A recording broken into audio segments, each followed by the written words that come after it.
Here for IrishBoxing.com with the newly turned over, very decorated amateur to professional Paul Newman. Paul, how are things going, my man? All is going good. Look, I'm excited to start my pro career, so I'm absolutely buzzing. Look, thanks for having me on Irish Boxing. No bother. I just want to get straight into it. Obviously, you had a decorated amateur career. You know, the European Under 22 medal win, the National Elite final victory last year.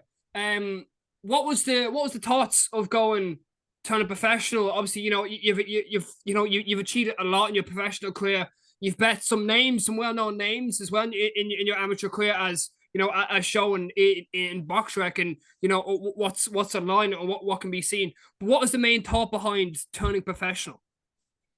Look, I just think it's the right time for me to turn professional. I've always wanted to turn professional since I was a kid, so that's been my main goal through boxing. And I just felt like now was the right time to do that. With the choosing of the promotion, was it just Jay Byrne that approached you, or were you going to multiple different ones, and then Jay Byrne was the one that was the best suit? Yeah, good question. Look, I had a couple of chats with a couple of promoters, and I just thought Jay Byrne was the best fit. So look, I'm delighted that I went with Jay, but I had to seek out all my options before I did go with Jay, and he advised me to do that. And look, it just ended up coming back to Jay and just working with Jay and signing with Jay.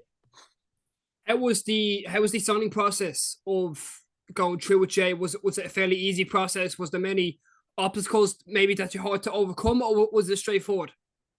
Very straightforward, actually, more straightforward than I thought it would be. But look, I didn't want to rush into things, but things got done quite fast, even though I was being patient. Because I wanted everything done, the right way, and just keep an eye out for everything. But things were done quite swiftly, and look, there was no real obstacles, maybe one or two, but they were overcome within just a phone call. So all was good.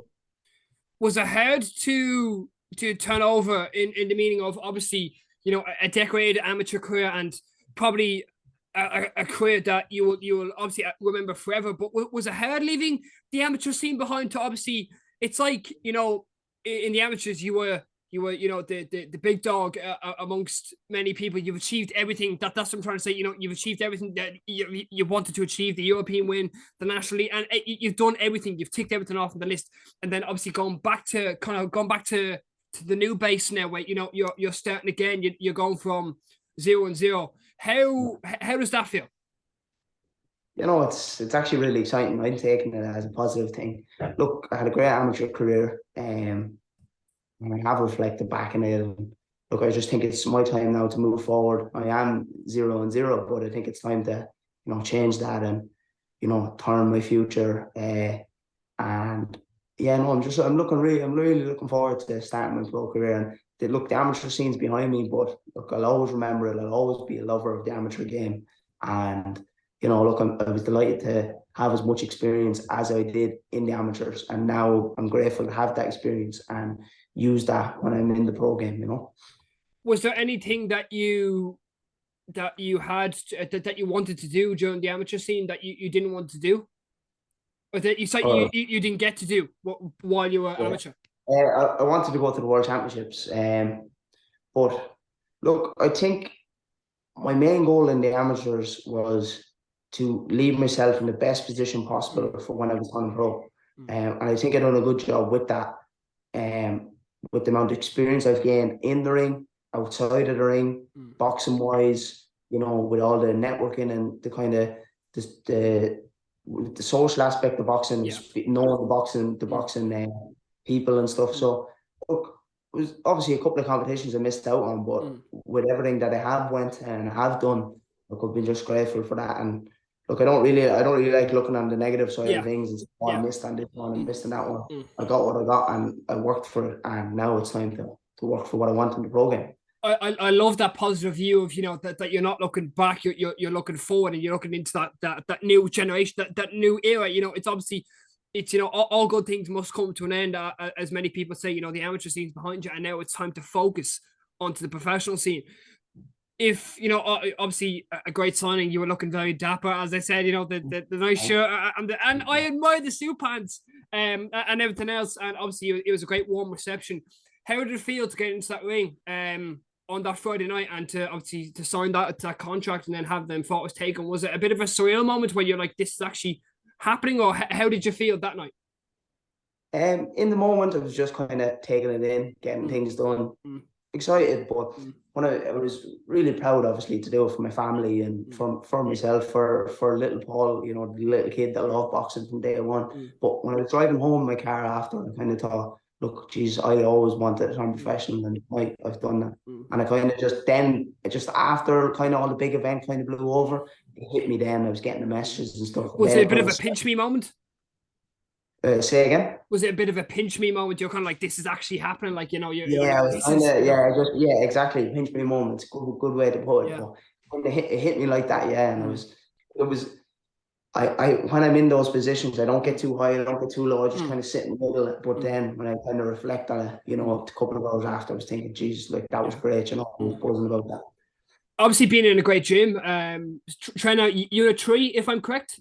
Obviously, you know, a great stable. You know, you have you know the few martial artists in there, and then you have the Gary Cully, and you have Niall Barrett. What's it like to be around that, Paul? To be training around that and have such high level of competition and a great stable around you. It's brilliant. From day one, I knew Niall was the fit for me as a coach, and then when I seen the stable of boxers that he has a couple of MMA fighters in there training boxing as well, and I just blended really well with the squad. And obviously working with high level fighters like Gary Cully, he's in a matchroom scene. There's Aidan Byrne, he's an elite amateur as well. Kelsey Leonard, another elite amateur. So just working with them guys, the competitiveness is great, but it's all for us to push each other to be better. It's not competitiveness to put you down. It's always push each other to be better. And look, it's brilliant, and it's my new home. I'm delighted about that. Before training, have you gone into Gary's place yet for the coffee? Yeah, I love DV Coffee. Shout out to DV Coffee. It's a great coffee, and it's a nice aesthetic place. Yeah, so you should come down and we'll go for a coffee down there someday. I'd love to. But what is on the scene now for Paul Newman? Obviously, newly turned professional, stuff's new. What is the plan for the next year or so? Is it just build yourself up, or is it build yourself up and try and get them titles as fast as possible? Because obviously, you were talking to us earlier on the weekend, and you said you want titles soon. Can you just tell me a bit more about that? So when I sat down with Jay the first day I met him, we had a chat about, you know, where did he think I should go and what path I should take, and I was quite on the same vision with him.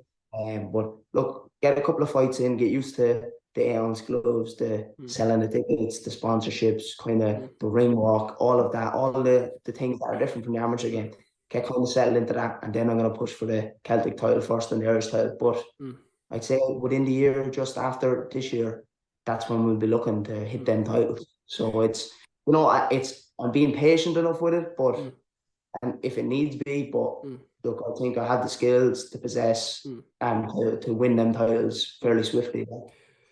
On that Friday night, obviously we seen a historic fight for a Celtic title.